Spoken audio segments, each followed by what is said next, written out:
Bienvenue dans cette nouvelle édition du QG News. Voici les titres de l'actualité. Une élection qui s'est déroulée dans le calme, la sérénité, la transparence.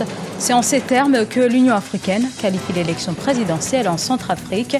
Le second tour s'est déroulé ce 14 février 2016. En République du Congo, la mesure avait été demandée par l'opposition. La nouvelle commission chargée de l'organisation de la présidentielle du 20 mars vient d'être formée et fait déjà la polémique.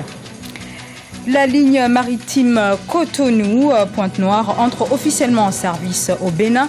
Objectif, renforcer les échanges commerciaux entre le Bénin et le reste de l'Afrique.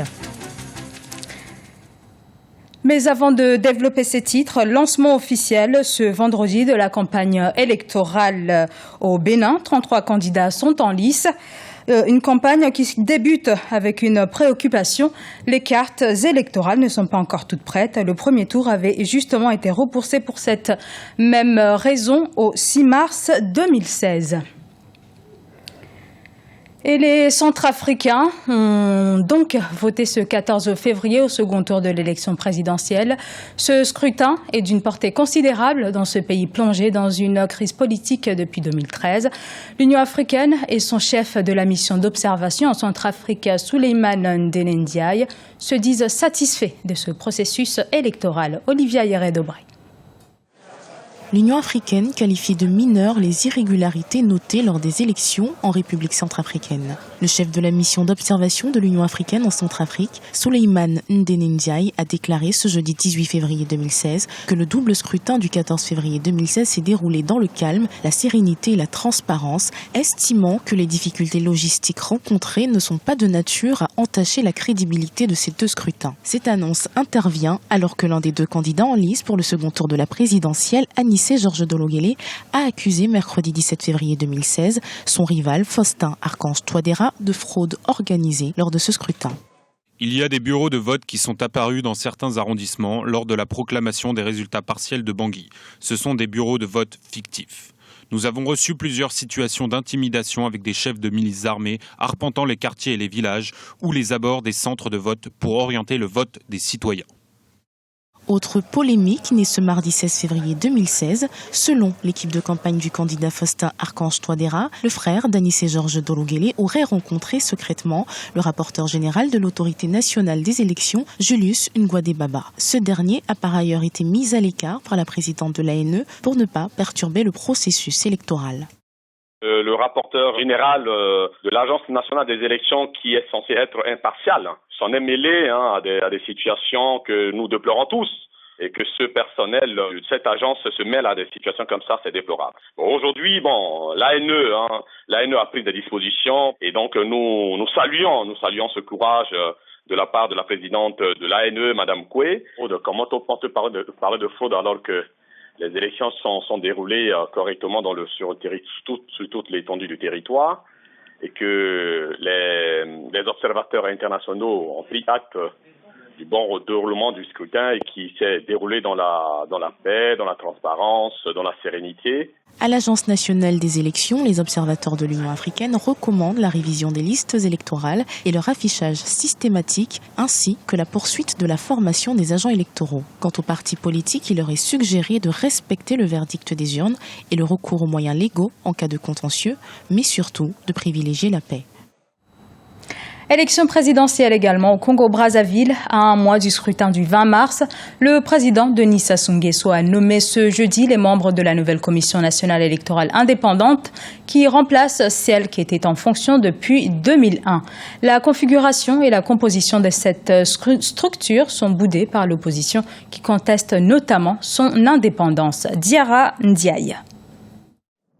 Mise en place de la CNEI au Congo-Brazzaville, le président congolais Denis Sassou Nguesso a nommé jeudi 17 février 2016 les 11 membres de la nouvelle commission nationale électorale indépendante. La configuration et la composition de cette structure sont toutefois boudées par l'opposition. Tout le monde est convaincu que ce qu'on nous a servi n'est rien d'autre qu'une reconduction de la CONEL qui existait avant.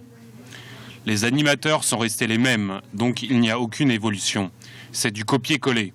Il n'y a rien qui a changé. Et cela ne garantit en rien la transparence du scrutin présidentiel du 20 mars. La majorité fustige ces accusations et estime que c'est à l'œuvre qu'on devra plutôt juger la CNEI. Seules les actions concrètes permettront de reconnaître l'indépendance et le travail de la commission.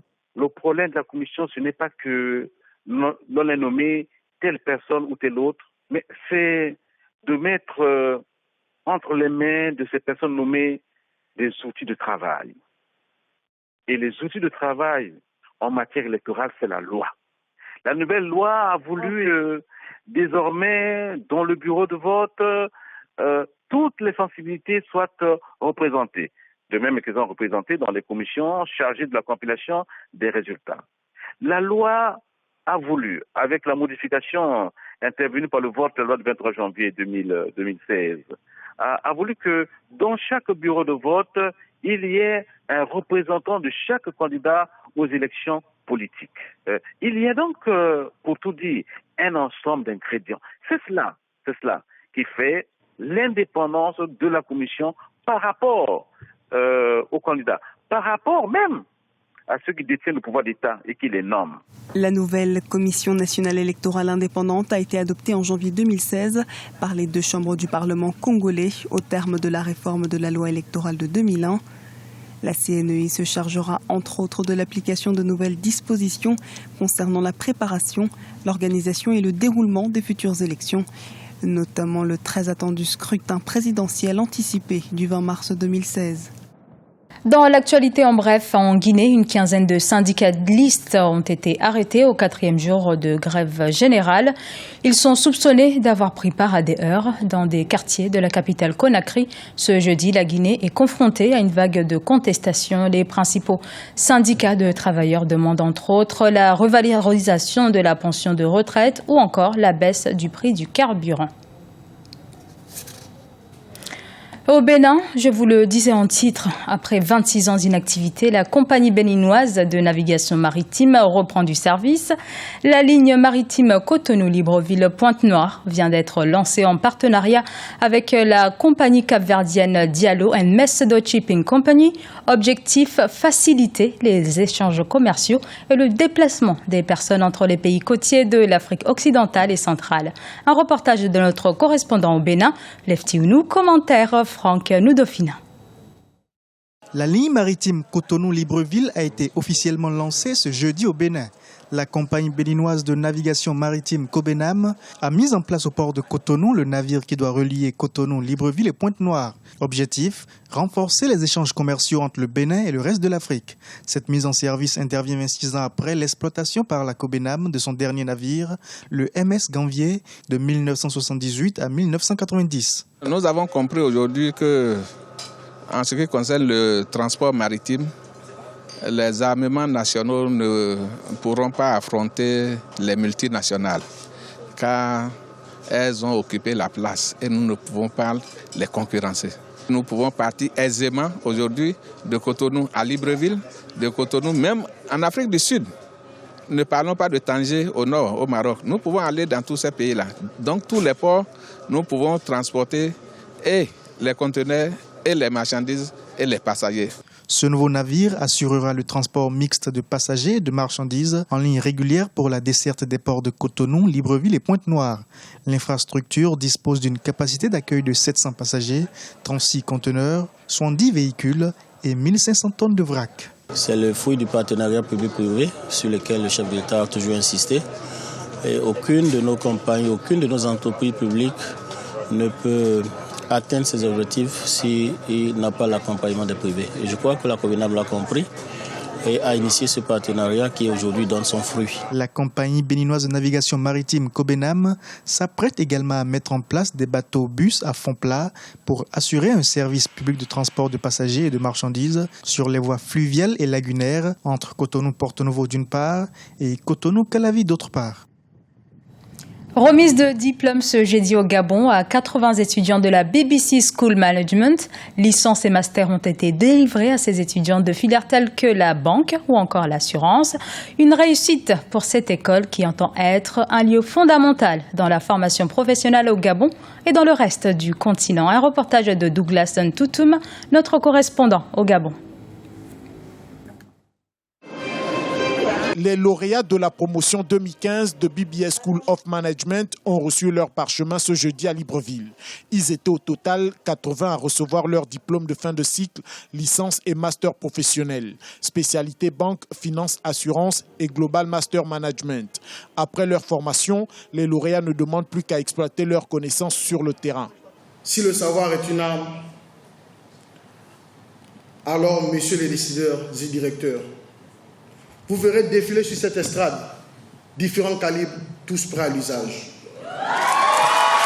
La promotion 2015 de BBS vient agrandir la liste des chercheurs d'emploi au Gabon. Selon les chiffres officiels, 30% de jeunes diplômés sont au chômage dans le pays. Mais pour le parrain de cette promotion, qui s'est voulu pragmatique, au même titre que le président du conseil d'administration de l'école, le plus important est d'oser.